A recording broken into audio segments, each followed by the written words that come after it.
आह आह। एक अंधेरे कमरे में एक आदमी की दर्द भरी चीख गूंज रही थी। वो चीख इतनी भयानक थी कि अगर कोई सुन ले तो उसकी रूह तक कांप उठे।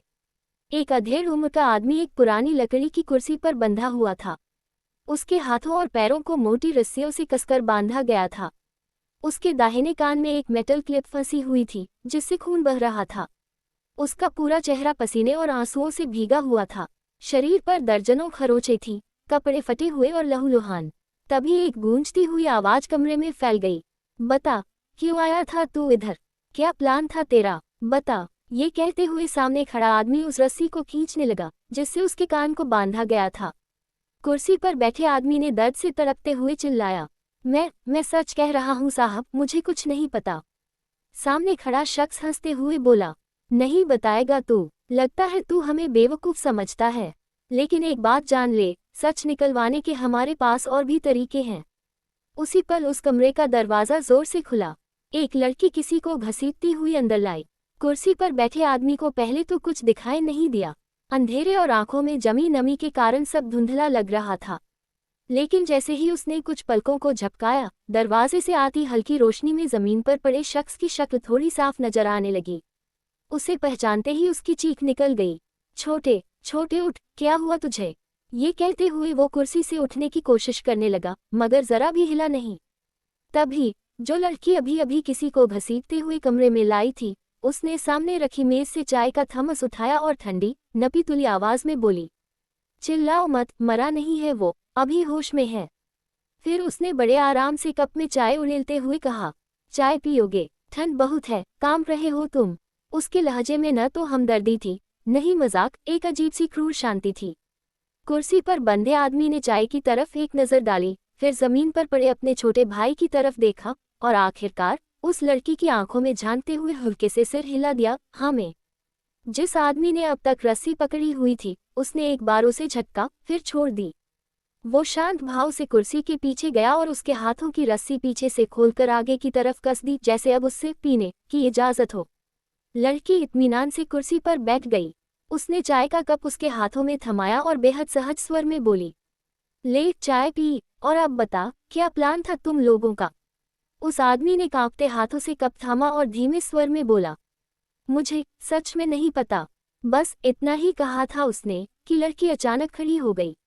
उसने जमीन पर पड़े इंसान की तरफ देखा, फिर आंखें उसकी ओर टिकाते हुए बोली, छोटा भाई है ना ये तेरा? बहुत प्यार करता है ना तू इससे? उस आदमी ने धीमे से सिर हिलाया, हाँ मैं। उसके इकरार करते ही लड़की ने बिना एक पल गंवाए थर्मस उठाया। फिर जमीन पर पड़े लड़के के बालों को मुट्ठी में भींचकर उसे थोड़ा ऊपर खींचा और गर्म चाय उसके मुंह में उड़ेल दी। जमीन पर पड़ा वो युवक जो अब तक बेहोशी और होश के बीच झूल रहा था, दर्द की चरम सीमा पर पहुंचते ही चीख पड़ा, आह आह। कुर्सी पर बंधा उसका भाई तड़प उठा, छोड़ दो उसे, मर जाएगा वो। लड़की के चेहरे पर जरा भी भाव नहीं था। वो उसी क्रूर ठंडक से चाय उड़ेलती रही और बोली, जब तक तू मुंह नहीं खोलेगा, इसके मुंह में जलती हुई चाय जाती रहेगी। अब बता, बताएगा या नहीं? क्या प्लान था तुम लोगों का? बांधे हुए आदमी की आंखों में बेबसी और हार साफ दिखने लगी थी। वो चीखता नहीं, फूट पड़ा, मैं बताता हूँ, सब बताता हूँ, बस प्लीज उसे कुछ मत करना। उसकी बात सुनते ही साइड में खड़ा लड़का अलर्ट हो गया। उसने झट से कैमरा ऑन किया, एक छोटा सा माइक उसके सामने रखा। लड़की ने जमीन पर पड़े लड़के के बाल छोड़ दिए और सीधी खड़ी होकर बोली, चल अब बोल। कुर्सी पर बंधा आदमी कुछ देर अपने छोटे भाई को देखता रहा, फिर गहरी सांस लेकर बोलने लगा। हर एक शब्द के साथ उस कमरे का तापमान बदल रहा था। लड़की और लड़के के चेहरे पर आते जाते भाव इस बात का सबूत थे कि जो भी वो सुन रहे थे वो मामूली नहीं था। करीब 3 घंटे बाद दोनों उस अंधेरे कमरे से बाहर निकले। बाहर आते ही लड़का थोड़ा झिझकते हुए लड़की की ओर मुड़ा और धीरे से पूछा, मेजक, क्या हमें उन्हें ये सब बताना चाहिए? बताना होगा। मेजक यानी वो लड़की सामने अंधेरे में ताकती हुई बोली, सीक्रेट कॉल या मैसेज करो, सिग्नल भेजो ताकि हमें अगली चाल का अंदाजा मिल सके। वैसे भी हमारे पास ज्यादा वक्त नहीं है। उसके आदेश को सुनते ही लड़के ने गंभीरता से सिर हिलाया, फिर दोनों तेजी से दूसरे कमरे की तरफ बढ़ गए। लड़की ने भीतर पहुंचते ही अपनी जैकेट की जेब से एक छोटा सा हाईटेक डिवाइस निकाला और उस पर एक कोड मैसेज टाइप कर भेज दिया। दोनों की नजरें स्क्रीन पर टिक गईं, जवाब आने का इंतजार करने लगे। तभी एक तरफ रखा लैंडलाइन टेलीफोन अचानक जोर से बज उठा। लड़की ने एक झटके में रिसीवर उठाया और स्पीकर ऑन कर दिया। उधर से एक लड़की की रौबदार लेकिन चुलबुली आवाज आई, बोलो मेजर, क्या खबर है? सब ठीक ठाक, कुछ तीखा भेजा करो यार, बस मीठा ही मीठा भेजती हो।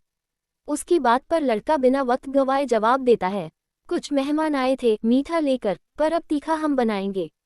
लड़की ने एक तिरछी मुस्कान के साथ पूछा, ओह, क्या मीठा लाए हैं वो? लड़का अब और भी गहराई से बोले गया, बूंदी के लड्डू, मगर रंग हरा है। जाते जाते कारोबार बढ़ाएंगे, त्योहार पर लड्डू खूब बिकेंगे। फोन के उस पार लड़की की मुस्कान अब थोड़ी शातिर सी हो गई थी। वो बोली, टीम वीरिना के रहते बेचने 2 लड्डू, मगर ब्रांड हमारा होगा। और हाँ, मेवा ज्यादा डालना, फीके ना हों। उस लड़की की आखिरी बात सुनकर लड़के और लड़की दोनों के चेहरे पर एक ही जैसी तिरछी मुस्कान उभर आई।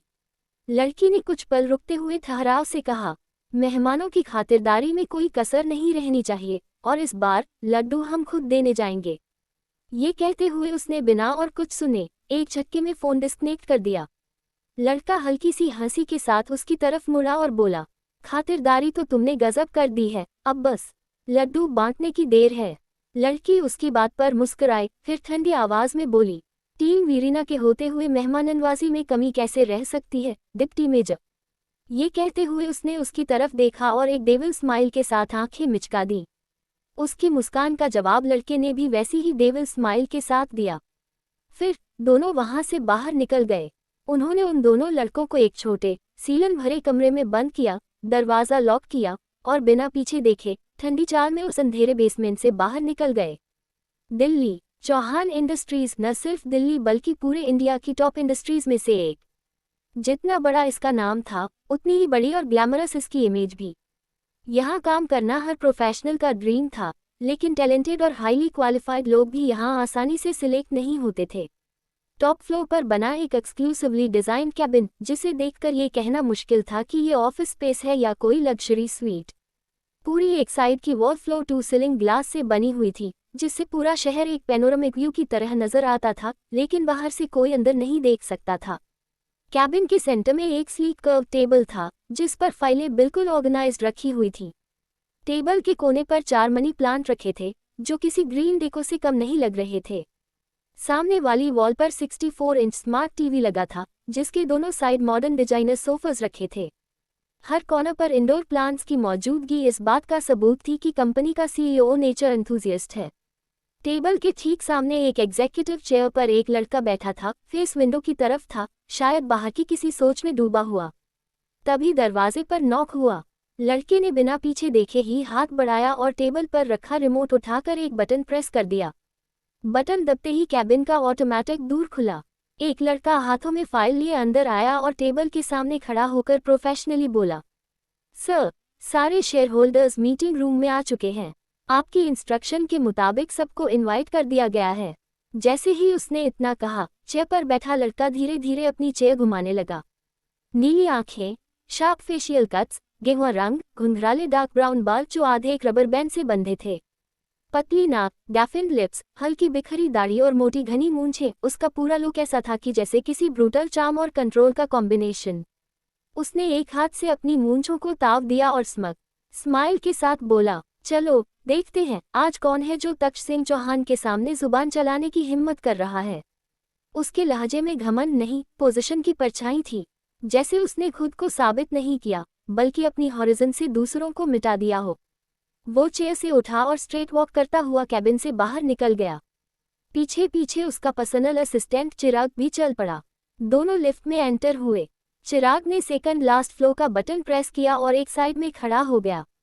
तक्ष ने जेब से अपना फोन निकाला और स्क्रीन पर स्वाइप करने लगा। उसकी आंखें फोन पर थी लेकिन प्रेजेंस हर तरफ था। चिराग ने उसे एक नज़र देखा और मन ही मन खुद से बुदबुदाया, ये तो पुराने बॉस से भी ज्यादा डेंजरस लगते हैं। चिराग, थोड़ा संभल के, चेहरा देख कर ही लग रहा है बंदा अगर भड़क गया तो बिना हिचक के गर्दन उड़ा देगा। अब तो उन बेचारे शेयर होल्डर्स के लिए डर लग रहा है जो बिना सोचे समझे ये मीटिंग सेट कर बैठे। वो अपनी सोच में इतना डूब गया कि उसे पता ही नहीं चला लिफ्ट रुक चुकी है। तक्ष बाहर निकल चुका था लेकिन चिराग वहीं खड़ा था। तभी तक्ष की आवाज आई। बेशक वो चिराग की तरफ मुड़ा नहीं था लेकिन उसकी आंखें सब देख रही थीं। अगर वर्किंग आवर्स में तुम अपनी सोच में खोए रहोगे तो तुम्हें मेरे ऑफिस में रहने की जरूरत नहीं है, मिस्टर असिस्टेंट। चिराग तक्ष की बात सुनते ही घबरा कर हड़बड़ाते हुए लिफ्ट से बाहर निकला और जल्दी से बोला, सॉरी सर, आगे से ऐसा कभी नहीं होगा। लेकिन तक्ष ने उसकी तरफ देखा तक नहीं। वो सीधा मीटिंग रूम की ओर बढ़ गया। कॉन्फ्रेंस रूम कमरे में हल्का अंधेरा था। टेबल पर रखे फोल्डर, प्रोजेक्टर और वाटर ग्लासेस के अलावा माहौल में सिर्फ एक चीज थी, बेचैनी। सभी शेयर होल्डर्स अपनी जगह पर बैठे हुए थे। चेहरे पर साफ साफ तनाव, डर और असमंजस झलक रहा था। सामने उस शख्स का इंतजार हो रहा था जिसने पिछले 3 महीनों में चौहान इंडस्ट्रीज की कमान संभाली थी। विक्रम चौहान के इकलौते बेटे तक्ष सिंह चौहान। विक्रम चौहान की तबीयत खराब होने के बाद अचानक से तक्ष को कंपनी की कमान सौंपी गई थी। कंपनी का नया सीईओ, लेकिन रहन सहन, स्टाइल और प्रेजेंस ऐसा जैसे कोई मिस्ट्री खुद इंसान बन गई हो। अब तक किसी ने उसे देखा नहीं था। उसके फ्लो पर कोई बिना परमिशन जा नहीं सकता था, यहाँ तक कि उसके साथ सिर्फ चिराग ही आता जाता था। तक्ष को पब्लिक प्लेसेस, मीटिंग्स और प्रेजेंस दिखाना बिल्कुल पसंद नहीं था। उसे अकेलापन, कंट्रोल और डिस्टेंस पसंद था। लेकिन जब कुछ शेयर होल्डर्स ने उसके नाम पर पब्लिकली क्वेश्चंस और इल्जाम उठाए तो खुद विक्रम चौहान ने तक्ष को उनके सामने आने के लिए कहा। दरवाजा खुला, तक्ष अंदर दाखिल हुआ। उसके कदमों की गूंज पूरी मीटिंग रूम में फैल गई। हर आंखें उसकी तरफ उठी, किसी ने उसे पहली बार देखा था। तक्ष सीधा जाकर एक चेयर पर बैठा। चेयर को धीरे से घुमाकर लेग क्रॉस करते हुए वो अब एक एक को देखकर बैठा था, लेकिन आंखों में कोई इमोशन नहीं। कुछ सेकंड्स तक रूम में पिन ड्रॉप साइलेंस था। चिराग भी हड़बड़ाकर उसके दाईं तरफ जाकर खड़ा हो गया। तभी उन्हीं शेयर होल्डर्स में से एक, जो सबसे ज्यादा सवाल उठा रहा था, थोड़ा अकड़ते हुए खड़ा हुआ और हल्की मुस्कान के साथ बोला, हेलो मिस्टर चौहान, क्या बात है, आप तो हमारी तरफ देख भी नहीं रहे। तो क्या वो सारी अफवाहें जो आपके बारे में उड़ रही हैं वो सच हैं? जैसे ही वो शेयर होल्डर अपनी बात पूरी करता, बाकी जो तक्ष के अगेंस्ट थे उन्हें भी हिम्मत मिल गई। वो भी अब आवाज उठाने लगे, हाँ, सही कहा। लगता है जो अफवाह उड़ रही थी कि मिस्टर विक्रम सिंह चौहान का बेटा बदसूरत है, वो सच है। शायद इसलिए अपनी शक्ल सबसे छुपा कर रखते हैं। रूम में हल्की हंसी की आवाजें गूंजी ही थी कि तक्ष ने अपना चेहरा उनकी तरफ घुमाया, धीरे से, सलीके से, लेकिन उसकी आंखों में एक ठंडी आग थी। उसी पल चिराग ने मीटिंग रूम की लाइट्स ऑन कर दी, और जो हुआ वो किसी ने भी एक्सपेक्ट नहीं किया था। सभी के चेहरे पर सन्नाटा उतर आया। जिन्होंने तक्ष को कभी देखा नहीं था, आज जब उसका चेहरा पहली बार देखा, सन रह गए। नीली आंखें, ब्राउन कली हेयर, शार्प फीचर्स, गहरी लेकिन ठंडी मौजूदगी। तक्ष सिंह चौहान के अंदर एक रॉयल और डेंजरस कॉकटेल था। जो 10 सेकंड पहले तक तक्ष को बदसूरत कह रहे थे, अब एक भी शब्द उनके मुंह से नहीं निकल रहा था। तक्ष के होठों पर एक व्यंग्य भरी स्माइल आ गई। वो धीरे से कुर्सी से थोड़ा आगे झुकते हुए उस शेयर होल्डर की आंखों में आंख डालकर बोला, क्या हुआ मिस्टर चक्रवर्ती? अब आवाज नहीं निकल रही। बोलिए, अभी अभी तो कह रहे थे कि मैं बदसूरत हूँ। मेरी शक्ल से लोग नफरत करने लगते हैं। अब बोलिए, चुप क्यों हो गए? फिर वो रूम में बैठे बाकी लोगों की तरफ देखने लगा, एक एक करके। तुम लोग भी तो थे साथ में। अब क्या हुआ? जुबान भूल गई सबकी। रूम में कोई कुछ बोल नहीं पा रहा था। तक्ष ने अब अपनी आवाज थोड़ी और धीमी की, लेकिन उसकी आंखों का तेवर और भी ज्यादा खतरनाक हो गया। मैंने कहा, बोलो, योजक चिन्ह, योजक चिन्ह, योजक चिन्ह। मिस्टर चक्रवर्ती की घिघी बंद चुकी थी। वो लड़खड़ाती आवाज में जैसे तैसे बोल पाए, वो मिस्टर चौहान, वो तो हमने बस अफवाहों के बेस पर कहा था। हमें नहीं पता था कि। अभी मिस्टर चक्रवर्ती कुछ और कह ही रहे थे कि तक्ष ने बीच में ही ऊंची ठंडी आवाज में कहा, ये कंपनी मेरे डैड की थी, पर अब ये मेरी है। और कंपनी शक्ल देखकर नहीं, आइडिया और माइंडसेट से चलती है। मैं अपने डैड जैसा नहीं हूँ, जो हर छोटी बात पर सबको जवाब देता फिरे। मुझे ऐसे लोगों की इस कंपनी में कोई जरूरत नहीं, जिनका फोकस बिजनेस पर नहीं, लोगों की शक्ल पर होता है। Get out from here right now. Taksh की बात सुनकर चक्रवर्ती और बाकी के वो सभी शेयर होल्डर्स, जो अभी तक उसके बारे में बातें बना रहे थे, हक्के बक्के रह गए। उनमें से एक और शेयर होल्डर खड़ा हुआ और जरा अकड़ते हुए बोला, मिस्टर चौहान, आप हमें ऐसे कैसे निकाल सकते हैं? हम इस कंपनी के शेयर होल्डर्स हैं, हमें यहाँ बोलने का पूरा हक है। इतनी सी बात पर आप। तभी तक्ष ने गहरी घूरती हुई नजरों से उसकी तरफ देखा और उसकी बात काटते हुए बोला, शेयर होल्डर हो सही है, पर मालिक बनने के ख्वाब क्यों देख रहे हो? क्या सोचा था तुम सब ने? डैड की तबीयत बिगड़ते ही इस कंपनी पर तुम्हारा कब्जा हो जाएगा। शायद तुम सब भूल गए थे कि तक्ष सिंह चौहान अब इस कंपनी में आ चुका है, और मैं सिर्फ आया नहीं, ये कंपनी टेक ओवर कर चुका हूँ। तुम सबके प्लान्स, तुम सबकी चालें, तुम सबके सपने सिर्फ एक मूव से क्रैश कर चुका हूँ मैं।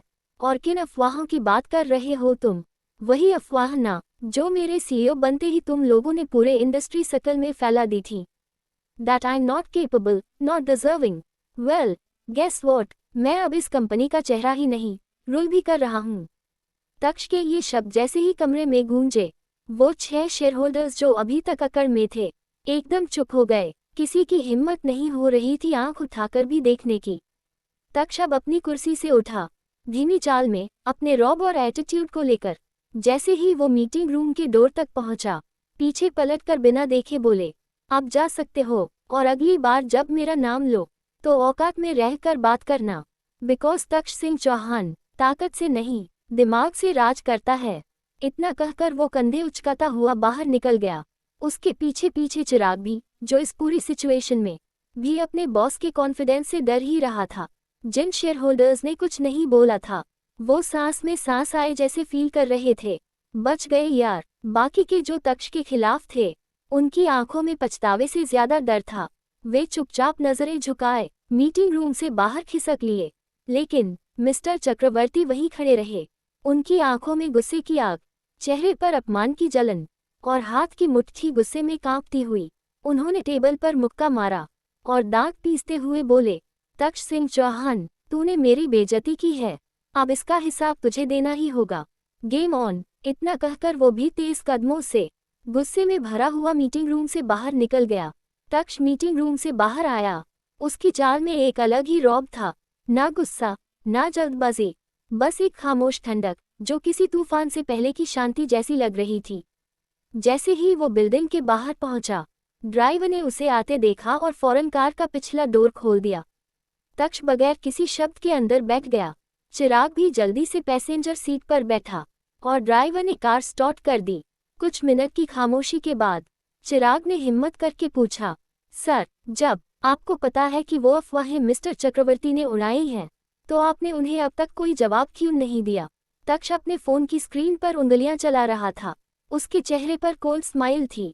बिना नजर उठाए उसने कहा, क्योंकि जो मजा तिल तिल कर मारने में है, वो मजा एक झटके में खत्म कर देने में नहीं होता। चिराग थोड़ी देर के लिए शॉक्ड रह गया। वो तक्ष की तरफ देखकर बोला, मतलब आप मिस्टर चक्रवर्ती को इतनी आसानी से छोड़ने वाले नहीं हैं? अब तक्ष ने धीरे से नजर घुमाई और सीधे चिराग की आंखों में देखते हुए कहा, डैड ने क्या सोचकर तुम्हें मेरा पर्सनल असिस्टेंट बनाया था? तुम मेरी हर बात को इतनी लेट समझते हो? चिराग का चेहरा थोड़ा बच्चों की तरह सिमट गया। उसने मुंह फुलाया और सामने देखने लगा। तक्ष फिर से फोन की तरफ देखने लगा, लेकिन उसके होठों के कोनों पर अब भी एक शातिर मुस्कान खेल रही थी। दिल्ली, द्वारकापुरी, एक छोटी सी छत जिसके एक कोने में पड़ी एक पुरानी सी चारपाई को दीवार से सटा दिया गया था। वहीं थोड़ी दूर एक कैनवस बोर्ड पर एक लड़की अपनी ड्राइंग में पूरी तरह खोई हुई थी। उसके हाथों में रंगों से भरी एक प्लेट थी और सामने रंगों की दुनिया खुली पड़ी थी। तभी नीचे से एक लड़के की आवाज गूंजी, दी, नीचे चलो, मम्मी बुला रही है। वो लड़का भागता हुआ छत की तरफ आया, लेकिन जैसे ही वो अपनी बहन के पास पहुंचा, गलती से उससे टकरा गया और बस लड़की के हाथ से रंगों की प्लेट छूटकर सीधा कैनवास पर गिर गई। सारी पेंटिंग बर्बाद हो गई। वो नज़ारा देख लड़का घबरा गया। उसने डर के मारे पीछे हटना चाहा, लेकिन तभी उसकी बहन धीरे धीरे उसकी तरफ घूमी। जैसे ही वो मुड़ी, उसके बाल जो उसने पीछे पेंट ब्रश से जुड़े में बांध रखे थे, धीरे धीरे खुल गए। ब्राउन कलर के लहराते बाल उसकी कमर से भी नीचे तक बहने लगे। कुछ बाल उसके चेहरे पर आ गए। उसने अपनी पतली पतली उंगलियों से उन्हें सलीके से हटाया और कानों के पीछे फिक्स कर दिया। अब उसका पूरा चेहरा सामने था। छोटा सा गोल चेहरा, फूले हुए गाल और दोनों गालों पर पड़ते हुए प्यारे से डिम्पल। उसके होंठ छोटे, पतले और हल्के गुलाबी, बिल्कुल गुलाब की पंखुड़ी जैसे। बड़ी बड़ी हेजल ग्रे आइज, जिन पर घनी पलकों की छाया थी, जैसे किसी पंख की परछाई आंखों को छू रही हो। थोड़ी मोटी आईब्रोज जिनमें हल्की परफेक्ट शेप थी, एक आईब्रो के किनारे पर छोटा सा तिल जो उसकी खूबसूरती को एक अलग ही लेवल पर ले जा रहा था। लंबी सुराही जैसी गर्दन जिस पर भी एक छोटा सा तिल था, उसकी हाइट करीब 5 फुट 5 इंच, और बॉडी एकदम परफेक्ट शेप में, जैसे नेचर ने खुद स्कल्प्ट किया हो। उस लड़की ने बिना एक सेकंड भी गंवाए अपने छोटे भाई की कॉलर को पकड़ लिया और गुस्से में बोली, कहाँ भाग रहा है तू, कृष के बच्चे? देखा तूने क्या किया, मेरी पूरी ड्राइंग बर्बाद कर दी तूने। कृष थोड़ी देर तक सच में डर गया, लेकिन फिर जल्दी से बचाव मोड में आते हुए बोला, सॉरी दी, सच में सॉरी, वो अचानक से मेरा पैर मुड़ गया था, कसम से जानबूझकर नहीं किया मैंने। अब भला मैं कोई पागल हूँ क्या, जो खुद ही खाए खो दूँ और खुद ही उसमें कूद जाऊँ। उसने थोड़ी देर ठहर कर मासूमियत से कहा, अब कॉलर तो छोड़ दो, तेरा इकलौता भाई हूँ, ऐसे कॉलर पकड़ पकड़ कर क्या मेरा गला घोंटने का इरादा है? लेकिन उसकी ड्रामेबाजी का लड़की पर कोई असर नहीं हुआ, बल्कि उसने तो कॉलर और कस के पकड़ ली। गुस्से से उसकी आंखों में आंसू भी चमकने लगे। बेटा, इरादा तो मेरा फिलहाल यही है, उसने तड़पती आवाज में कहा। तुझे पता भी है इस ड्राइंग में मैंने पूरे 1 महीने लगाए थे, और तूने 1 सेकंड में सब खराब कर दिया। आज तो तेरा बचना नामुमकिन है, तुझे छोड़ूंगी नहीं। ये कहते हुए उसने कॉलर पकड़े पकड़े उसे छत से नीचे खींचना शुरू कर दिया। कृष अब पूरी एक्टिंग में उतर गया, अपनी माँ की ओर जोर से चिल्लाया, मम्मी बचा लो मुझे, आज ये पापा की शेरनी तुम्हारे पांडा को सूली पर चढ़ा के ही मानेगी। मम्मी ओ मम्मी, जल्दी आओ, आखिरी बार अपने बेटे को देख लो।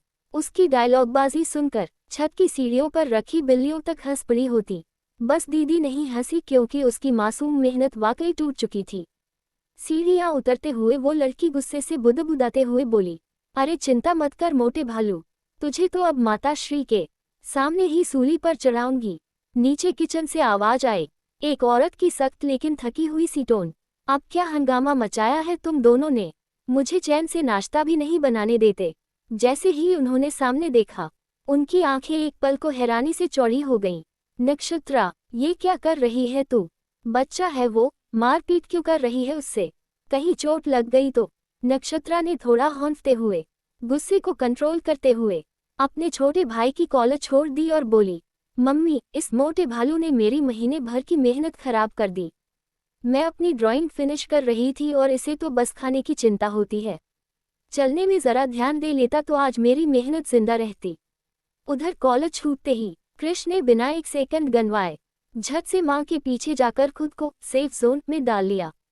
कानों तक पसीना और आंखों में डायलॉगबाजी की चमक लिए बोला, अरे मम्मी बच्चा हूं मैं, जानबूझकर थोड़ी किया, दी तो आज मेरी जान लेने पर तुली है। उसकी मासूम एक्टिंग और नक्षत्रा की पिचकी नाक वाला गुस्सा दोनों देखकर उसकी मम्मी ने गहरी सांस ली और सिर पकड़ लिया। हे भगवान, एक तो नाश्ता बनाऊं या कोर्ट केस सुलझाऊं, तुम दोनों से ही तो मेरी एनर्जी खत्म हो जाती है। इतने में ही कृष अपनी मम्मी की तरफ मासूम चेहरा बनाकर बोला, मम्मी मैं तो बस आपके कहने पर दी को बुलाने गया था, अब जल्दी जल्दी जा रहा था तो गलती से टकरा गया, उससे पेंटिंग खराब हो गई तो इसमें मेरी क्या गलती है? ये दी तो मुझसे प्यार ही नहीं करती, देख लेना जिस दिन आप घर पर नहीं होंगी ना, तो मुझे मार के ही दम लेगी। उसकी ये बात सुनकर नक्षत्रा ने ऐसे घूरा जैसे उसकी आंखों से ही कृष की क्लास लगने वाली हो। कृष ने डरने का ढोंग करते हुए मम्मी की आड़ लेते हुए बोला, देखो देखो तो कैसे घूर रही है, लग रहा है जैसे इस बार हाथ चढ़ गया तो भूखी शेरनी की तरह मुझे कच्चा चबा जाएगी और डकार भी नहीं लेगी। नक्षत्रा उसकी तरफ तेज कदमों से बढ़ते हुए बोली, रुक बेटा रुक, तूने क्या बोला? तू बच्चा है? किस एंगल से बच्चा दिखता है तू? 12th क्रॉस कर चुका है, अब तो कॉलेज में दाखिला लेने वाला है, और मूड ऐसा बना रहा जैसे अब भी मम्मी की गोदी में सोता है। उसी पल पीछे से एक गूंजती हुई हंसी की आवाज आई। सबका ध्यान एक पल में उस तरफ गया। पीछे खड़े थे कृष और नक्षत्रा के पापा ब्रजेश राठौर। उन्हें हंसते देख नक्षत्रा की मम्मी झुंझलाकर बोली, वाह राठौर साहब कमाल है, यहाँ आपकी बेटी दिन पर दिन ज्यादा बोलने लगी है, और आप हैं कि उसकी हर बात पर हंस रहे हैं। ब्रजेश जी हंसते हुए बोले, अरे सुनो तो सही, इतना क्यूट बहाना मार रहा था हमारा पांडा बेटा, भला हंसी रोकना मुमकिन है क्या? ब्रजेश जी बच्चों की खींचतान देख मुस्कुराए और पास आकर बोले, अरे भाग्यवान, अब छोड़ो ये सब, सुबह सुबह बच्चों के पीछे क्यों पड़ी हो? मुझे ऑफिस के लिए देर हो रही है। जाओ, जल्दी से नाश्ता बना दो ना। उनकी बात सुनते ही सुनैना जी माथा पकड़ती हुई बोली, अरे हाँ, मैं तो भूल ही गई थी। इन दोनों ने दिमाग ऐसा घुमा दिया कि याद ही नहीं रहा। चाय गैस पर चढ़ा रखी है। ये कहते हुए वो दौड़ती हुई किचन की तरफ चली गई। नक्षत्रा पीछे से हंसती हुई बोली, भागो मम्मी भागो, क्या पता अब तक चाय खदक खदक के पतीले का भी सत्यानाश कर चुकी हो। उसकी ये बात सुनकर कृष और ब्रिजेश जी जोर से हंस पड़े। हंसी थमी तो ब्रिजेश जी ने नक्षत्रा की तरफ देखकर स्नेह से कहा, नक्षत्रा बेटा, अब जाकर रेडी हो जाओ, कॉलेज नहीं जाना क्या आज। ब्रिजेश जी ने अब कृष की तरफ देखा और अपनी पापा मोड एक्टिवेट करते हुए बोले, और तुम, छत पर जो अपनी दीदी की पेंटिंग खराब की है ना, उसका सारा कलर, हर एक दाग साफ मिलेगा मुझे।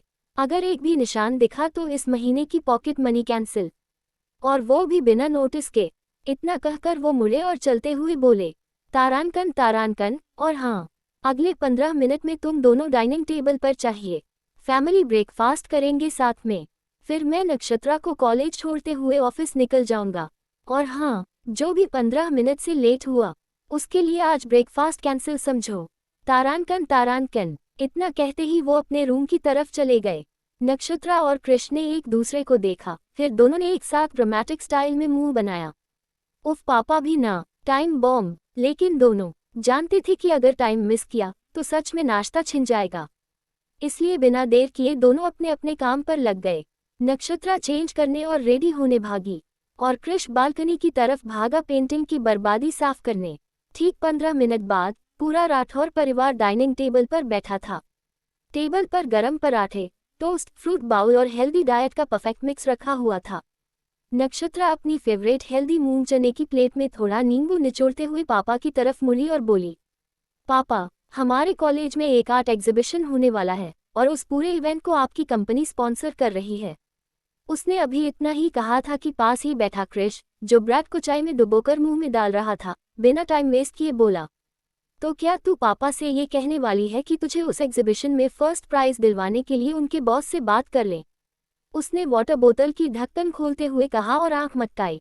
नक्षत्रा ने उसी पल हाथ में पकड़े चम्मच को टेबल पर रखा, मुट्ठी बनाकर उसकी पीठ पर एक हल्का घूसा जड़ दिया और बोली, ज्यादा मत बोलो छोटे लाल, मैं तेरी तरह नहीं जो हर सेमेस्टर में पास होने के लिए पापा की सिफारिश ढूंढे। कृष थोड़ा झटका खाते हुए सीधा बैठ गया। अब चुपचाप नाश्ता कर, और अगर एक और वर्ड बोला ना तो तेरा नाश्ता सीधे प्लेट से आउट हो जाएगा। ब्रिजेश जी और सुनैना जी दोनों एक दूसरे की तरफ देखते हुए हंस पड़े। कृष नक्षत्रा की धमकी सुनकर तुरंत शांत हो गया और सिर झुकाकर चुपचाप नाश्ता करने लगा। डाइनिंग टेबल पर कुछ सेकंड्स की शांति छा गई। ब्रिजेश जी ने नक्षत्रा की तरफ देखते हुए सधा हुआ सवाल किया, तो तुम क्या कह रही थी बेटा। नक्षत्रा, जो अब तक कृष की हरकत से थोड़ा चिढ़ी हुई थी, पापा की तरफ देखकर थोड़ा सहज होते हुए बोली, मैं कह रही थी पापा कि क्या मैं उस एग्जीबिशन में पार्ट ले लूं। ब्रिजेश जी ने चाय की चुस्की ली, मुस्कुराते हुए बोले, बिल्कुल, क्यों नहीं, जब हुनर है तो दुनिया को दिखाना भी चाहिए। खुद की कला को दुनिया के सामने रखने में कभी मत झिझको बेटा। नक्षत्रा का चेहरा खुशी से चमक उठा, उसकी आंखों में एक आत्मविश्वास लौट आया था।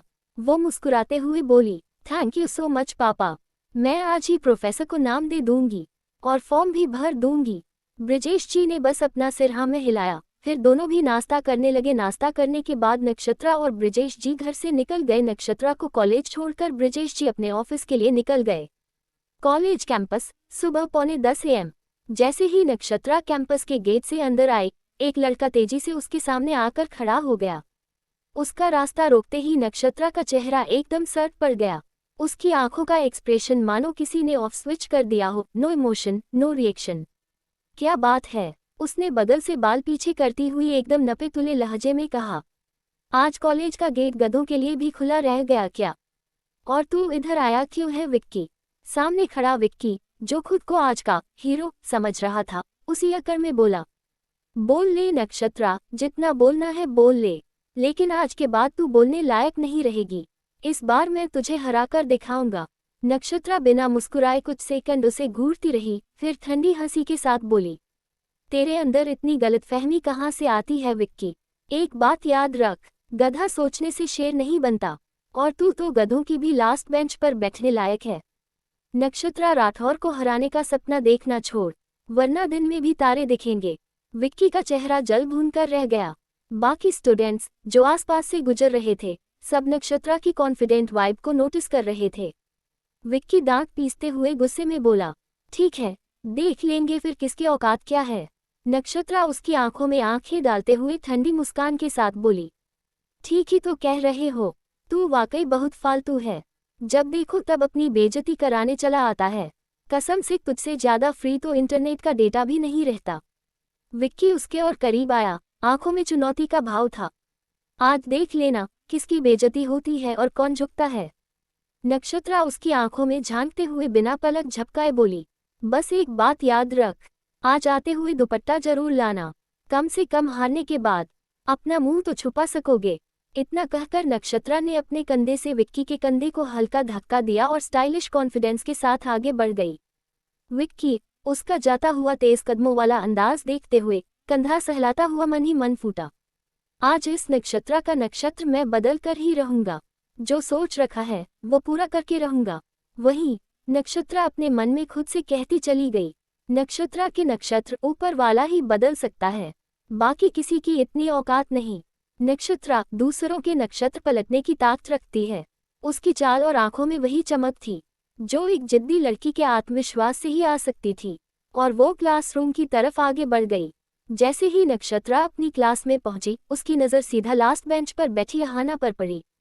उसे देखकर नक्षत्रा थोड़ा चौंकी और मुस्कुराते हुए उसकी तरफ बढ़ी।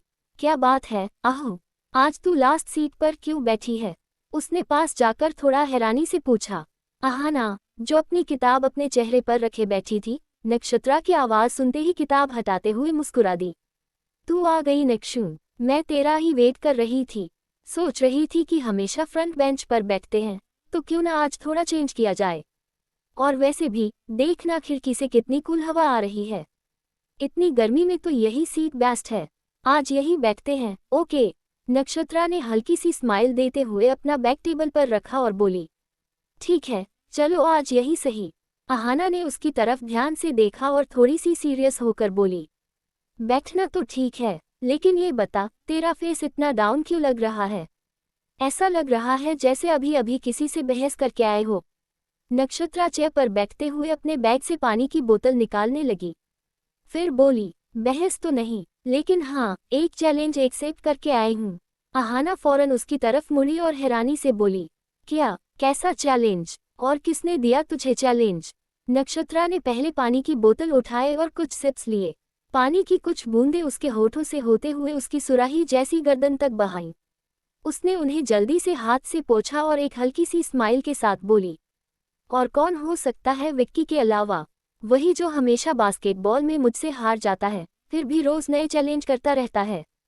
उसकी बात सुनकर अहाना जोर से हंस पड़ी। वो तो सीरियसली गधा है, तो मतलब आज फिर से उसकी हार पक्की। नक्षत्रा ने उसकी तरफ एक कॉन्फिडेंट लुक फेंकते हुए जवाब दिया, क्यों, तुझे कोई डाउट है क्या?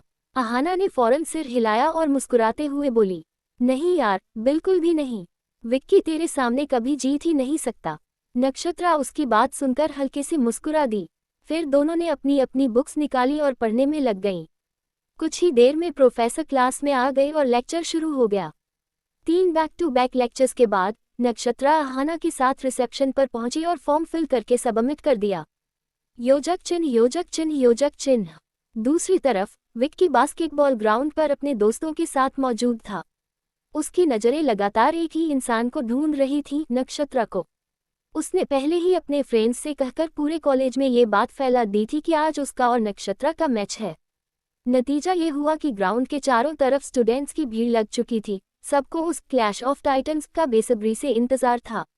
कॉलेज में शायद ही कोई ऐसा रहा हो जो नक्षत्रा को नहीं जानता था। वो जितनी खूबसूरत थी, उतनी ही स्मार्ट भी, एक परफेक्ट कॉम्बो। जब से उसने कॉलेज ज्वाइन किया था, पढ़ाई हो या खेल, किसी ने उसे पीछे नहीं छोड़ा था। लड़कियां ही नहीं, लड़के भी उससे कम्पीट नहीं कर पाते थे। वो अकेली ही पूरे कॉलेज में अपनी एक अलग पहचान बनाकर चल रही थी। उधर विक्की को इस बार पूरा भरोसा था कि वो मैच जीत जाएगा। लेकिन नक्षत्रा अभी तक ग्राउंड में नहीं आई थी और उसका वेट करते करते विक्की का पेशेंस जवाब देने लगा था। वो सीधा बास्केटबॉल कोर्ट के बीचों बीच जाकर खड़ा हो गया और भीड़ की तरफ देखते हुए तेज आवाज में बोला, लगता है इस बार मिस नक्षत्रा मुझसे डर गई हैं। शायद उसे डर है कि कहीं मैं उसे हरा ना दूं और वो एक भी गोल न कर पाए। उसके लफ्ज हवा में गूंज ही रहे थे कि तभी एक तेज, कड़क मगर मीठी सी आवाज सुनाई दी। नक्षत्रा डरने वालों में नहीं, डराने वालों में से है। भीड़ के साथ साथ विक्की की नजरें भी उसी दिशा में घूम गईं, जहां से नक्षत्रा उसकी तरफ आ रही थी। वो व्हाइट टी शर्ट और ब्लैक लोअर में थी, बालों को हाई बन में बांध रखा था, पैरों में स्पोर्ट्स शूज और चलने का स्टाइल ऐसा जैसे मैदान उसी का हो। उसकी चाल में कॉन्फिडेंस साफ झलक रहा था, हर स्टेप जैसे कह रहा हो, आई ओन दिस कोर्ट। विक्की का दोस्त ध्रुव, जो अब तक भीड़ में था, धीरे से उसके पास आकर फुसफुसाया, भाई तूने इससे दुश्मनी क्यों ली? देख तो जरा, कितनी स्टनिंग लग रही है यार। मेरा तो मानना है, दुश्मनी छोड़, इसको पटाने की सोच। तुम दोनों साथ में एकदम किले लगोगे। विक्की ने एक सेकंड के लिए उसकी बात सुनी, फिर नक्षत्रा से अपनी नजरें हटाकर ध्रुव की तरफ मुड़ा और बोला, बकवास बंद कर, मेरे नसीब इतने भी खराब नहीं कि इसे पटाने की सोचूं। इतनी देर में नक्षत्रा उनके बिल्कुल करीब पहुंच चुकी थी, उसके साथ अहाना भी थी।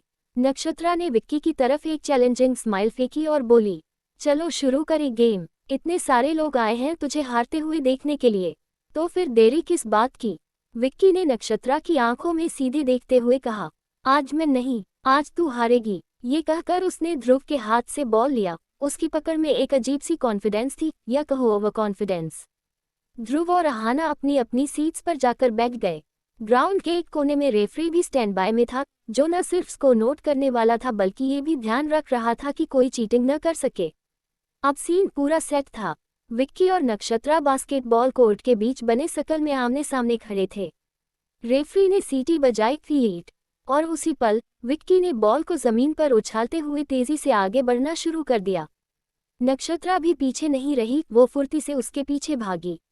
विक्की ने जिगजैग मूव्स के साथ फ्री थ्रो लाइन की तरफ मूव करना शुरू किया। उसके हाथों में बॉल और चेहरे पर फोकस साफ दिख रहा था। वो जैसे ही जंप करके बॉल को रिंग की ओर फेंकने वाला था, सबकी निगाहें उसे एक मोमेंट पर टिक गईं। चारों तरफ सस्पेंस था। लेकिन तभी पलक झपकते ही नक्षत्रा बिजली सी उछली और बॉल को हवा में ही कैच कर लिया। एक ही मूवमेंट में उसने एक हाथ से बॉल को जमीन पर बाउंस किया और विक्की के पास से निकलती हुई दूसरे एंड की तरफ दौड़ पड़ी। कुछ सेकंड्स के अंदर ही उसने बॉल को रिंग की तरफ फेंका। स्विश, बॉल सीधा नेट के बीचों बीच जा घुसी। जैसे ही नक्षत्रा ने बॉल को रिंग में डालकर पहला गोल किया, पूरा ग्राउंड तालियों से गूंज उठा। ऑडियंस सीट से खड़े हो गए और शोर मचने लगा, नक्षत्रा, नक्षत्रा, नक्षत्रा। हर तरफ बस उसी का नाम गूंज रहा था, जैसे कोई स्टार प्लेयर एंट्री मार चुका हो। उधर विक्की एक पल को समझ ही नहीं पाया कि हुआ क्या है। उसे तो यही लगा था कि गोल उसी ने किया है, लेकिन जब तालियां और चीयर्स नक्षत्रा के लिए उठी, तो वो चौंक कर पलटा। उसने पीछे देखा, नक्षत्रा उसके ठीक सामने खड़ी थी, बॉल हाथों में थामे, तिरछी मुस्कान के साथ उसे ही देख रही थी, जैसे कह रही हो, खेल तो अभी शुरू हुआ है चैंप। रेफरी ने सीटी बजाए और नक्षत्रा को पहला पॉइंट दे दिया।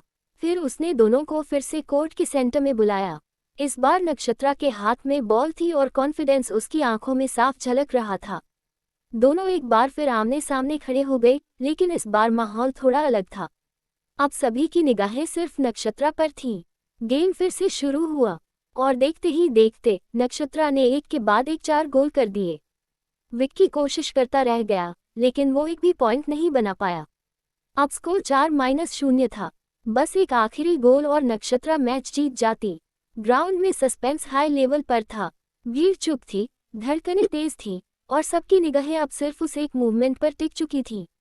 क्या नक्षत्रा वो फाइनल गोल कर पाएगी? रेफरी ने एक बार फिर सीटी बजाई। फीट, सीटी की आवाज के साथ ही नक्षत्रा ने बॉल को बाउंस करते हुए रिंग की तरफ मूव करना शुरू किया।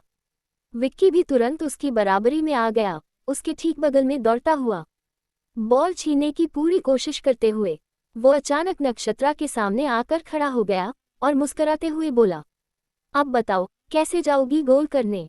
नक्षत्रा कुछ नहीं बोली, बस एक नज़र उसके चेहरे पर डाली और फिर रिंग की तरफ देखा। उसकी आंखों में सिर्फ एक चीज थी, फिनिशर माइंडसेट। वो फिर से बॉल को ग्राउंड पर बाउंस करने लगी। विक्की हर पॉसिबल कोशिश कर रहा था बॉल छीनने की, नक्षत्रा ने पहले लेफ्ट साइड मूव किया, लेकिन विक्की ने रास्ता ब्लॉक कर दिया। फिर उसने राइट में निकलने की कोशिश की, लेकिन विक्की वहां भी अड़ गया। कुछ सेकंड्स तक यही चलता रहा। नक्षत्रा बॉल को बाएं से दाएं, फिर दाएं से बाएं मूव कर रही थी, जैसे विक्की को कंफ्यूज कर रही हो। भीड़ सांस रोके देख रही थी कि आगे क्या होने वाला है। और तभी अचानक नक्षत्रा एक पल के लिए बॉल को रोके 2 कदम पीछे हटी और फिर फुल स्पीड में भागते हुए जंप मारी। विक्की को संभलने का मौका भी नहीं मिला। नक्षत्रा ने हवा में उछलते हुए उसका कंधा टेक ऑफ पॉइंट की तरह इस्तेमाल किया, एकदम सुपरहीरो स्टाइल में, और सीधे बॉल को रिंग के अंदर स्मैश कर दिया। स्विश! बॉल बिना किसी रुकावट के रिंग को पार करती हुई नेट में जा घुसी। कुछ पल के लिए पूरा ग्राउंड सन रह गया और फिर तालियों, सीटियों और चीयरिंग की एक तेज लहर गूंजने लगी। नक्षत्रा, नक्षत्रा, नक्षत्रा! अहाना अपनी सीट से एक झटके में उठी और खुशी से झूमती हुई नक्षत्रा की तरफ दौड़ पड़ी। उधर ध्रुव ने दोनों हाथों से अपना माथा पकड़ लिया, उसके चेहरे पर अब क्या बोलूं वाली एक्सप्रेशन थी। वो भी धीरे धीरे विक्की की तरफ बढ़ने लगा। रेफरी ने सीटी बजाए और पूरे जोश से ऐलान किया, विनर नक्षत्रा। ऑडियंस फिर से तालियों और सीटियों से गूंज उठी। उधर अहाना दौड़ते हुए नक्षत्रा से लिपट गई और चिल्लाए, you are the best, my darling, no one can defeat you. Nakshatra ने हंसते हुए उसे गले से अलग किया। उसकी आंखों में जीत की चमक और चेहरे पर एक शांत सा कॉन्फिडेंस था, जैसे ये तो बस शुरुआत हो। विक्की और ध्रुव कुछ दूरी पर खड़े ये सब देख रहे थे। अहाना की बातें सुनकर विक्की की शक्ल थोड़ी सी फीकी पड़ गई और ध्रुव उसकी तरफ देखकर सिर हिलाते हुए बोला, मैंने तुझे पहले ही कहा था यार, उससे पंगा मत ले। पहले भी तू इतने मैच हार चुका है उससे, लेकिन तू फिर भी चैलेंज करने चला गया। और अब देख, इस बार भी वही हुआ, तू फिर हार गया। विक्की नक्षत्रा की तरफ देखते हुए बोला, ठीक है, मानता हूँ, एक बार फिर हार गया, लेकिन देख लेना, एक ना एक दिन मैं तुझसे जरूर जीतूंगा। अभी वो दोनों आपस में बातें कर ही रहे थे कि नक्षत्रा और अहाना सीधा उनके पास आ गई। नक्षत्रा ने विक्की की आंखों में देखते हुए बेहद ठहराव भरे लहजे में कहा, जब तक तू होड़ करने की सोच रखेगा तब तक मुझसे कभी नहीं जीत पाएगा। लेकिन जिस दिन तू ये मुझे हराना है वाला ख्याल दिमाग से निकालकर सिर्फ खुद को हराने की ठानेगा, उस दिन तेरा जीतना पक्का है, मुझसे भी। उसकी आवाज में सच्चाई थी और बात में गहराई। इतना कहकर नक्षत्रा अहाना के साथ मुस्कुराते हुए वहां से चली गई। विक्की बस खड़ा रहा, उसे जाते हुए देखता रहा। उसकी आंखें वहीं टिकी थीं जहां अभी कुछ सेकंड पहले नक्षत्रा खड़ी थी। ध्रुव ने पहले नक्षत्रा की तरफ देखा, फिर विक्की की, जो अब भी उसी दिशा में देखे जा रहा था, जैसे उसे शब्दों से ज्यादा उसकी सोच ने हिला दिया हो। ध्रुव उसके पास आया और दोस्ताना अंदाज में उसके कंधे पर हाथ रखते हुए धीमे से कान में बोला, वैसे लड़की की बात में वाकई दम है यार, मानना पड़ेगा, ये लड़की हर चीज में परफेक्ट है और तुझे हार के बाद भी एक फ्री एडवाइस दे गई। ध्रुव की बात सुनकर विक्की का ध्यान आखिरकार नक्षत्रा से हटा। उसने ध्रुव के कंधे पर रखा हाथ झटकते हुए ठंडे अंदाज में कहा, उसकी एडवाइस वो अपने पास ही रखे। और सुनना, मैंने भी सब कुछ सुना था, मुझे बार बार याद दिलाने की जरूरत नहीं है। उसके लहजे में हल्की सी चिढ़ और थोड़ी सी हार की जलन साफ झलक रही थी। इतना कहकर वो मुड़ गया और सीधा वहां से चला गया। ध्रुव ने उसके जाते हुए पीछे देखा, फिर अपने कंधे उचकाए और मुस्कुराते हुए सिर हिलाया। भाई अब तुझसे क्या ही कहूँ वाली फीलिंग के साथ वो भी अपनी राह चल पड़ा। वही ग्राउंड में बचे हुए स्टूडेंट्स, जो अब तक मैच की एक्साइटमेंट में डूबे हुए थे, आपस में नक्षत्रा और विक्की के बारे में बातें करते हुए धीरे धीरे बाहर की ओर निकलने लगे। कुछ के चेहरों पर एक्साइटमेंट था, कुछ के मन में सवाल, क्या आगे कुछ और होगा इन दोनों के बीच? कौन है ये नक्षत्रा और विक्की? क्या सच में कभी उससे जीत पाएगा? कॉलेज के बास्केटबॉल ग्राउंड में अब बस ठंडी हवा चल रही थी, लेकिन कुछ दिलों में एक नया तूफान उठ चुका था। कॉलेज कैंपस में दूसरी ओर तक्ष और चिराग चेयरमैन के कैबिन की ओर बढ़ रहे थे। वो दोनों कुछ डिस्कस कर ही रहे थे कि तभी कुछ स्टूडेंट्स की आवाज़ें उनके पास से गुजरी, जो आपस में मैच की बातें करते हुए जा रहे थे। एक लड़का जोश में बोला, यार ये नक्षत्रा क्या खेलती है, और वो जो जंप मारी उसने, मतलब सीरियसली आज का मैच देखकर दिल खुश हो गया। उसके साथ चल रहा दूसरा लड़का तुरंत बोला, हाँ यार आज का मैच तो एकदम लिटरली फायर था, और तूने विक्की की शक्ल देखी हारने के बाद, ऐसा लग रहा था जैसे खिसियाया हुआ बिल्ला हो। इतना कहते ही ग्रुप में सब जोर से हंसने लगे। फिर एक तीसरा लड़का भी बोल पड़ा, वैसे कुछ भी कहो, विक्की और नक्षत्रा की टकरार देखने में मजा बड़ा आता है। और नक्षत्रा तो भाई क्या ही कहे, एक तो स्टनिंग ब्यूटी, ऊपर से हर चीज में ऑन टॉप, मतलब परफेक्शन का दूसरा नाम ही है वो। लड़के की बात खत्म भी नहीं हुई थी कि ग्रुप में खड़ी एक लड़की ने फौरन झुंझलाहट भरी आवाज में कहा, हाँ यार, सच बोलूं तो मुझे तो उससे जलन होती है। विक्की पूरे कॉलेज का सबसे हैंडसम लड़का है, और वो भी बस नक्षत्रा से बात करता है, किसी और को तो देखता तक नहीं। उसने थोड़ी रुककर बात को और मसालेदार बनाते हुए जोड़ा, और सुना है आज नक्षत्रा ने आर्ट एग्जीबिशन के लिए भी फॉर्म भर दिया है। अब तो मतलब किसी और के जीतने का चांस ही नहीं है। उसकी बात पर बाकी सबने भी गहरी सांस ली और फिर एक स्वर में सिर हिलाया, जैसे सबको ये सच्चाई कबूल करनी ही पड़ी हो। योजक चिन्ह, योजक चिन्ह, योजक चिन्ह। तभी ठीक पास से गुजर रहा था तक्ष। उसके कदम धीमे पड़ गए, कानों में सिर्फ एक ही नाम गूंज रहा था, नक्षत्रा। जैसे जैसे वो उन स्टूडेंट्स की बातें सुनता गया, उसकी आंखों में हल्की सी जिज्ञासा चमकने लगी। हर कोई एक ही लड़की के बारे में बात कर रहा था, उसकी खूबसूरती, उसकी टैलेंट, उसकी जीत, यहाँ तक कि विक्की जैसा लड़का भी बस उसी में खोया हुआ था। तक्ष के मन में एक सवाल कौन था, कौन है ये नक्षत्रा? अब उसके चेहरे पर हल्की सी स्माइल थी, लेकिन आंखों में कुछ और। तक्ष अब धीरे धीरे चेयरमैन के कैबिन की ओर बढ़ ही रहा था कि तभी एक क्लासरूम के अंदर से किसी लड़की की आवाज आई, थोड़ी सी जिद, थोड़ी सी दोस्ती से भरी, नक्षत्रा यार, चल ना, बस थोड़ी देर की बात है, फिर तू घर चली जाना। तक्ष के कदम थमे ही थे कि एक और आवाज आई। इस बार वो आवाज जैसे उसके कानों में नहीं, दिल में उतर गई। मीठी, शांत और दिल को छू लेने वाली टोन। नहीं आहू, ट्राई टू अंडरस्टैंड, आज मुझे बहुत जरूरी काम है, हम लोग कल पक्का चलेंगे। तक्ष ठिठक गया, उसके चेहरे पर हल्की सी जिज्ञासा थी, और अंदर कुछ महसूस सा होने लगा था। वो जानता था ये आवाज किसी और की नहीं, नक्षत्रा की ही थी। उसे रुकता देख चिराग भी रुक गया। तक्ष क्लास की विंडो से अंदर झांकने ही वाला था कि तभी पीछे से किसी ने तेज आवाज में पुकारा, मिस्टर चौहान। तक्ष झटके से पलटा, पीछे चेयरमैन खड़े थे, सख्त मगर शरीफ अंदाज में। चेयरमैन ने तक्ष की आंखों में देखकर मुस्कुराते हुए कहा, आप यहाँ हो और मैं उधर आपके इंतजार में खड़ा हूँ। तक्ष ने चेयरमैन की तरफ देखकर सौम्य अंदाज में कहा, सॉरी मिस्टर कक्कड़, मैं आपके पास ही आ रहा था, चलिए कहीं बैठकर बात करते हैं। मिस्टर कक्कड़ ने फौरन सिर हिलाते हुए जवाब दिया, हाँ हाँ, आइए ऑफिस में चलते हैं, वहीं आराम से बात करेंगे। तक्ष ने हल्के से सिर हिलाया और उनके साथ चलने को तैयार हुआ।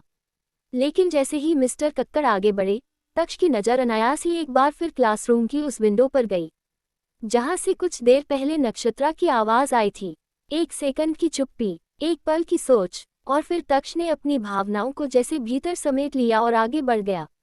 उधर चिराग अब तक थोड़ा कंफ्यूज खड़ा था।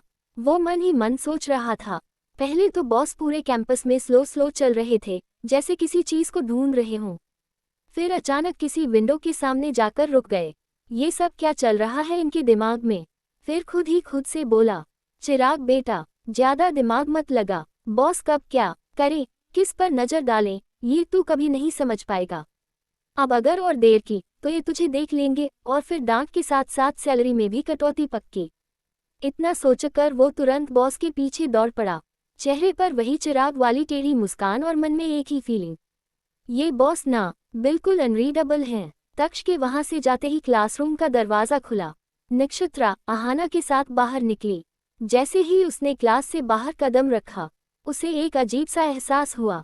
ना कोई आवाज, ना कोई चेहरा, बस एक हल्का सा वाइब, जिसे वो समझ तो पा रही थी, लेकिन शब्द नहीं दे पा रही थी।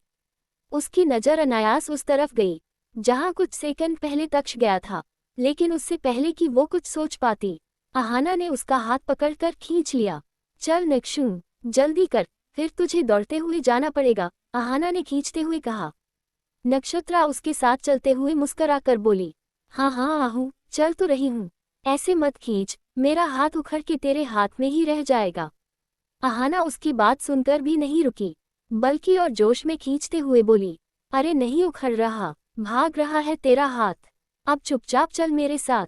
दोनों हंसती मुस्कुराती वहां से निकल गईं, लेकिन नक्षत्रा की नजरें अब भी एक बार पीछे उस रास्ते को देखने को मचल रही थी, जहां से कुछ अनकहा, कुछ अनजाना उसकी ओर खींचा चला आ रहा था। चेयरमैन के कैबिन में एक सधी हुई शांति थी। मिस्टर कक्कड़ अपनी कुर्सी पर रिलैक्स होकर बैठे थे, जबकि उनके सामने बैठा था तक्ष चौहान। सूट बूट में, एकदम स्टेटिक फेस, जैसी कोई भी बात उस पर असर नहीं छोड़ती। उसकी कुर्सी के पीछे चिराग खड़ा था, दोनों हाथ सामने बांधे हुए, जैसे किसी बोर्ड मीटिंग में शामिल हो। तक्ष ने चेयरमैन की आंखों में देखकर सीधा सवाल दागा, एग्जीबिशन की प्रोग्रेस क्या है? कितनी तैयारी हो चुकी है? और ध्यान रहे, दूसरे कॉलेज के स्टूडेंट्स भी आ रहे हैं, तो परफेक्शन चाहिए, कोई कमी नहीं होनी चाहिए। मिस्टर कक्कड़ तुरंत बोले, आप बेफिक्र रहिए मिस्टर चौहान, जैसा आपने कहा था वैसे ही सारी तैयारियां चल रही हैं। 2 दिन में लगभग पूरा सेटअप रेडी हो जाएगा। आपको सिर्फ रिजल्ट अनाउंस करना है, बाकी सब मैं और मेरी टीम संभाल लेंगे। तक्ष ने बिना किसी एक्सप्रेशन के कहा, जानता हूँ, पर ये एग्जीबिशन चौहान ग्रुप की तरफ से हो रहा है, तो मेरी जिम्मेदारी बनती है कि हर चीज़ पर्सनली चेक करूँ। वो थोड़ी देर रुका, फिर पूछा, अब तक कितने स्टूडेंट्स ने पार्टिसिपेट किया है? मिस्टर कक्कड़ ने तुरंत अपनी सामने रखी फाइल खोली, और वो फाइल तक्ष की ओर बढ़ाते हुए बोले, इस कॉलेज के अलावा बाहर के कॉलेज मिलाकर अब तक टोटल 368 स्टूडेंट्स पार्टिसिपेट कर चुके हैं। जैसा आपने गाइड किया था, हमें सिर्फ 400 स्टूडेंट्स फाइनल लिस्ट में रखने हैं, तो अब सिर्फ 32 सीट्स बची हैं। वेटिंग लिस्ट में अभी भी करीब 200 स्टूडेंट्स हैं। आप बस बता दीजिए कि इनमें से किस किस को लेना है। तक्ष ने फाइल एक नज़र देखी और फिर चेयरमैन की ओर देखते हुए ठंडे लेकिन सटीक लहजे में कहा, आप अपने हिसाब से देख लीजिए। वैसे भी इस एग्जीबिशन में जो टॉप 20 आएंगे, जॉब तो बस उन्हें ही मिलेगी चौहान इंटरनेशनल में। मिस्टर कक्कड़ उसकी बात सुनकर तुरंत बोले, ठीक है मिस्टर चौहान, तो फिर मैं बाकी बचे हुए फॉर्म्स में से पहले 32 एप्लीकेशन वाले स्टूडेंट्स को सिलेक्ट कर लेता हूँ। आपकी हिदायत के अनुसार ही करेंगे। तक्ष ने सिर हिलाया, चेयर की पीठ से सीधा हुआ और अपनी जगह से उठते हुए बोला, तो फिर तय रहा, मिलते हैं सैटरडे को एग्जीबिशन वाले दिन। अब मैं निकलता हूँ। मिस्टर कक्कड़ भी अपनी सीट से उठ गए। उन्होंने मुस्कुराकर तक्ष की ओर हाथ बढ़ाया, जी जरूर mister Chauhan, see you soon. Taksh ने मिस्टर कक्कड़ की तरफ बढ़े हुए हाथ पर एक नज़र डाली, फिर अपने हाथ में पकड़ा ब्लैक फ्रेम चश्मा धीरे से आंखों पर लगाया और दूसरे हाथ से उनका हाथ थामते हुए हल्का सा शेक किया। कोई शब्द नहीं, बस एक सिग्नेचर स्टाइल और फॉर्मल एक्सप्रेशन। इसके बाद तक्ष मुड़ा, अपनी रफ्तार से दरवाजे की ओर बढ़ गया। तभी कैबिन का दरवाजा हल्के से नॉक हुआ। मिस्टर कक्कड़ ने कम इन कहा। अंदर एक पियून दाखिल हुआ, हाथों में कुछ फाइलें लिए। जैसे ही उसकी नज़र तक्ष पर पड़ी, वो झुककर बोला, गुड मॉर्निंग सर। तक्ष ने हल्के से सिर हिलाकर जवाब दिया और चलते हुए कैबिन से बाहर निकल गया। पियून अब मिस्टर कक्कड़ की ओर मुड़ा और बोला, सर ये कुछ और फॉर्म आए हैं एग्जीबिशन के लिए। मिस्टर कक्कड़ ने बिना ज्यादा देखे सीधे शब्दों में कहा, अब इनकी ज़रूरत नहीं है, जितने स्टूडेंट्स चाहिए थे वो पूरे हो गए हैं। और हाँ, फॉर्म भरना बंद करने का नोटिस सबको दे दो इमीडिएटली। पियून ने जी सर कहकर सर झुकाया और फाइल संभालते हुए बाहर जाने को मुड़ा। उधर तक्ष, जो अपनी स्टाइलिश चाल में कैबिन से निकल चुका था, उसे याद आया फोन तो टेबल पर ही छूट गया है। वो वापस मुड़ा। जैसे ही तक्ष कैबिन में वापस आया, उसके कानों में मिस्टर कक्कड़ की सख्त आवाज़ गूंजी, अब इन फॉर्म्स की कोई ज़रूरत नहीं है, जितने स्टूडेंट्स चाहिए थे मिल चुके हैं। तक्ष ने सब सुन लिया, लेकिन चेहरे पर कोई बदलाव नहीं, ना कोई सवाल, ना कोई भाव। वो सीधे अपनी टेबल की ओर बढ़ा। उसी वक्त पियून, जो तक्ष के पास से होकर गुजर रहा था, अचानक उसका बैलेंस बिगड़ गया। फाइलें उसके हाथ से छूटकर जमीन पर बिखर गईं। पियून ने खुद को बगल की डेस्क पकड़कर संभाला। मिस्टर कक्कड़ झल्ला कर बोले, क्या तुम ठीक से चल भी नहीं सकते? पियून सकपकाया, जल्दी से सीधा खड़ा हुआ और सिर झुकाकर बोला, माफ कर दीजिए सर। वो जमीन पर गिरे पन्ने समेटने लगा। तक्ष ने उसी बीच अपना फोन उठाया, लेकिन उसकी नज़र अब फर्श पर फैल चुके पन्नों पर पड़ी। उसे जाने की कोई जल्दी नहीं थी। तभी एक फॉर्म धीरे से फिसलता हुआ तक्ष के पैरों की ओर आया। तक्ष झुका, उसने वो पेज उठाया और पियून की ओर बढ़ाने ही वाला था कि उसकी नज़र उस नाम पर अटक गई, नक्षत्रा राठौर। उसने धीमे से वो नाम दोहराया, उद्धरण चिन्ह डॉट डॉट डॉट, नक्षत्रा राठौर। आवाज़ में ना तो हैरानी थी, न कोई मुस्कान, बस एक ठहराव, जैसे किसी पुराने वक्त की झलक कहीं भीतर टकरा गई हो। उसकी उंगलियां फॉर्म की कोना पर टिकी थीं और आंखें अब उस नाम के पीछे कुछ खोज रही थीं। पियून ने सिर झुकाकर कहा, लाइए सर, ये भी मैं ले जाता हूँ। तक्ष का ध्यान टूटा। उसकी नजरें अब भी उस फॉर्म पर टिकी थीं। उंगलियां जैसे अनजाने में उस कागज को कस चुकी थीं। एक पल, बस एक पल के लिए उसके चेहरे पर हल्की झलक दिखाई दी, जैसे कोई पुरानी याद कहीं छू गई हो। फिर न जाने उसे क्या सूझा, वो वापस मुड़ा और सीधा मिस्टर कक्कड़ की ओर देखकर बोला, लास्ट के 32 स्टूडेंट्स को इस एग्जीबिशन में लेना। मिस्टर कक्कड़ थोड़े चौंके। वो खड़े होते हुए बोले, ऐसे अचानक मिस्टर चौहान, सब ठीक तो है? तक्ष ने उनकी बात को बिल्कुल इग्नोर किया। उसकी आंखों में वही ठंडा ठहराव था, पर इस बार उसमें कुछ और भी था, इंटेंशन। जितना कहा है उतना कीजिए। जो फाइल अभी आई है उसमें से 32 स्टूडेंट सिलेक्ट कीजिए, और इसका फॉर्म भी शामिल कीजिए। उसने नजरें झुकाईं। नक्षत्रा राठौर नाम को एक बार फिर आंखों से पढ़ा, और फिर वो फॉर्म उठाकर धीरे से चेयरमैन की टेबल पर रख दिया। इसके बाद वो बिना कुछ कहे मुड़ा, अपना फोन उठाया और वहां से निकल गया। चिराग, जो अब तक सब चुपचाप देख रहा था, तेजी से उसके पीछे हो लिया, चेहरे पर हैरानी पर होंठ बंद। तक्ष के जाने के बाद पीयूष ने हल्के से टेबल की ओर इशारा किया और पूछा, सर, ये फॉर्म? मिस्टर कक्कड़ ने एक नज़र उस फाइल पर डाली और शांत स्वर में बोले, इन्हें यहीं रख दो। पीयूष ने फाइल टेबल पर रख दी, फिर थोड़ा रुका और टेबल पर अलग रखे नक्षत्रा के फॉर्म को उठाकर बड़ी सादगी से फाइल के ऊपर रख दिया, जैसे वो समझ गया हो कि ये पन्ना अब खास है। उसके बाद वो वहां से चला गया। मिस्टर कक्कड़ ने कुर्सी पर थोड़ा झुककर फाइल खोली और नक्षत्रा के साथ साथ बाकी के 31 स्टूडेंट्स के फॉर्म अलग करके साइड में रख लिए। उधर कैंटीन में बैठी नक्षत्रा ने अहाना के साथ थोड़ा बहुत खाया, फिर मोबाइल देखती हुई बोली, मुझे एक ज़रूरी काम है आहू, मैं निकल रही हूँ। ठीक है, लेकिन आज बहुत सीरियस लग रही है तू। अहाना मुस्कुराए, पर नक्षत्रा कुछ नहीं बोली, बस सिर हिलाया और चली गई। इधर तक्ष वापस कैंपस में उसी क्लासरूम के पास से गुजर रहा था। उसके कदम अचानक धीमे हुए, फिर रुक गए। वो खामोशी से मुड़ा और क्लासरूम की विंडो से झांककर अंदर देखने लगा, लेकिन अब वहां सिर्फ 2 लोग थे, सफाई कर्मचारी। सुनसान क्लासरूम में फैली खामोशी के बीच तक्ष के कानों में बस एक आवाज गूंज रही थी, नहीं आहू, ट्राई टू अंडरस्टैंड, आज मुझे बहुत जरूरी काम है। वो आवाज, जो अब तक बस शब्द थी, अब एहसास बन चुकी थी। एक हल्की सी उदासी उसकी आंखों में आई। वो खुद भी नहीं समझ पा रहा था कि क्यों, पर उसका मन अब उस नाम से बंधता जा रहा था, नक्षत्रा। तभी चिराग की आवाज ने उसकी सोच तोड़ी, बॉस, चले, अगली मीटिंग में जाना है। तक्ष की आंखें अब भी क्लासरूम की खिड़की पर टिकी थीं, जहां अब कोई नहीं था, पर उसकी स्मृति में वो आवाज अब भी गूंज रही थी, उद्धरण चिन्ह डॉट डॉट डॉट, आज मुझे बहुत जरूरी काम है। उसने एक हल्की सी सांस ली, फिर एक आखिरी बार क्लासरूम की ओर देखा, और फिर अपनी मूंछों को हल्के से ताव दिया, जैसे कोई राज खुद से ही कह रहा हो, अभी तो बस शुरुआत हुई है। उसके बाद वो पूरे ठहराव और अंदाज में आगे की तरफ बढ़ गया। चिराग ने उसकी चाल देखी, मजबूत, संयमित और कुछ सोचती हुई, और मन ही मन बड़बड़ाया, बॉस का मूड बदलने वाला है, अब कुछ न कुछ नया जरूर होगा।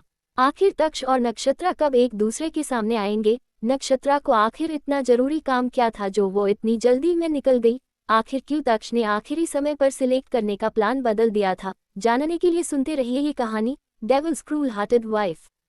और हाँ, लाइक, कमेंट, शेयर और मेरे चैनल को सब्सक्राइब करना न भूलें, और कमेंट करके जरूर बताएं कि आपको ये स्टोरी कैसी लग रही है।